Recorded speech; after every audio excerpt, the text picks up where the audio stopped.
The burgeoning genre of the vampire survivor-likes has been crowded in the indie scene this year, largely because of their relative simplicity to produce.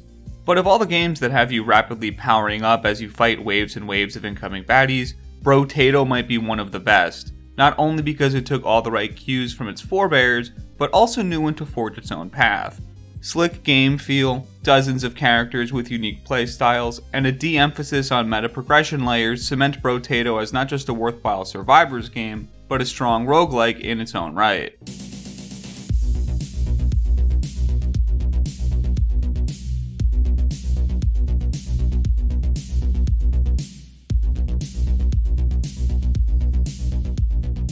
Brotato's most notable feature hit me the second I started playing, even if it's less a feature than it is an omission. There is no roguelite progression or skill trees that impact cross-run power, which also means that the game is firing on all cylinders from your first run with it.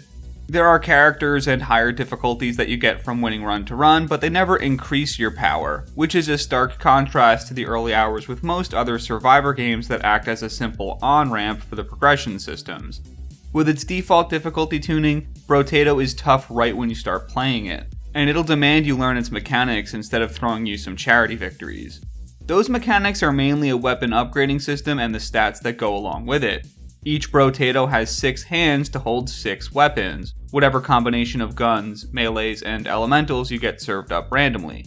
There are bonuses for trending towards particular weapon themes, but most of your power will come from leveling perks and passive items.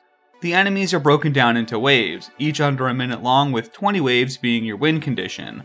The time between waves acts as a natural breakpoint for your spending and leveling to occur, utilizing the currency collected during the wave, rather than happening abruptly in the middle of combat. The combat being uninterrupted is a blessing considering how enjoyable it is. This combat isn't necessarily unique compared to its contemporaries, it's just well executed. It's a single stick game with all else being automated and handled by your build, but it gets the minutia right. The sound effects and bullet visuals land with the appropriate levels of oomph, and hearing the stacking audio effects of dozens of bad guys getting hit simultaneously just takes that oomph and layers it harder. There's also a few systems in here that encourage aggression, so you're getting those oomphs more often than not. You usually want to start by getting each of your 6 hands filled as soon as possible, build be damned. Because if you're not fully armed and killing at high frequency, then you won't be gaining enough currency in these timed waves. Every enemy unkilled is money left on the table, which will limit how much you can buy and how frequently you can reroll in the presented shop options. But you'll also be feeling the heat because of how small the combat arena is. The majority of the play space is on screen at any given time. You can't just endlessly retreat in one direction because you'll hit a corner very soon. You have to dance within the wave, maneuvering around bullets and bodies alike to grab their drops. Outside of your positioning, all of your decisions are exclusively on your build. Once your stat upgrades start to point you in a particular direction, you'll usually want to lean into weapons that benefit that. Duplicate weapons can get smushed together to power them up and free up a hand, and it's also where some of the strategizing comes in, like how leaving a hand open in the early game is sometimes preferred as a flex spot to hold duplicates or new weapons alike. You'll need to be deliberate with your stats though. Despite the fact that your modest leveling increases will always be bonuses, most all of the stat increasing trinkets in the shop are double-edged swords, benefiting one stat at the cost of another. This seemingly innocuous detail has pretty big ramifications on your planning and how it punishes haphazard decision making. You'll end up with a weird hodgepodge of increased and decreased attributes if you don't pick with care. But it also means that an optimized strategy can lean into its core stats extremely heavily, to the detriment of the stats your weapons might not need as much.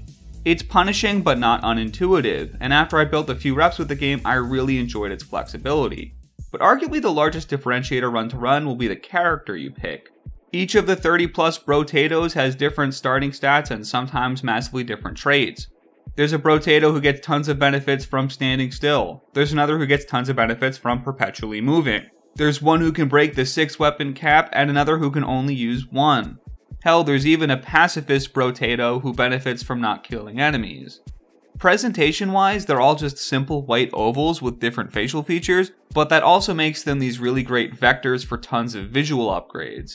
Every purchased item will throw some extra doodad on your Brotato until the late game gives you a character that's unrecognizable from what you started with. It's a really fun gimmick. Almost every character will push you towards thinking about and prioritizing the stats in different ways, and they add an absurd amount of replayability to the package. That package is only like $5, by the way. Don't be intimidated by the early access label. It may not have hit whatever arbitrary criteria the developers set themselves for a 1.0 release, but this game is feature complete, bug-free, and a tremendous amount of fun. It's also an amazing fit on the Steam Deck, and I did a ton of my runs from my couch. It's a roguelike first and a survivors-like second, owed to its runs largely being in a vacuum, and that only works because its runs are fun enough to be in a vacuum and get away with it. This game consumed a weekend from me, and it will undeniably consume a few more. It's very easy to squeeze a couple of runs in, and they are always a pleasure. It feels like a long-lost Flash game. It's demanding but fair, it's bite-sized and can be consumed in short bursts, and it's even got this edgy cartoon Newgrounds look to it. And that flashness was worth embracing. Brotato may be borrowing elements from a new genre, but the fundamentals of its design are far more old school. Sometimes the best long-term hook is just being a really good video game.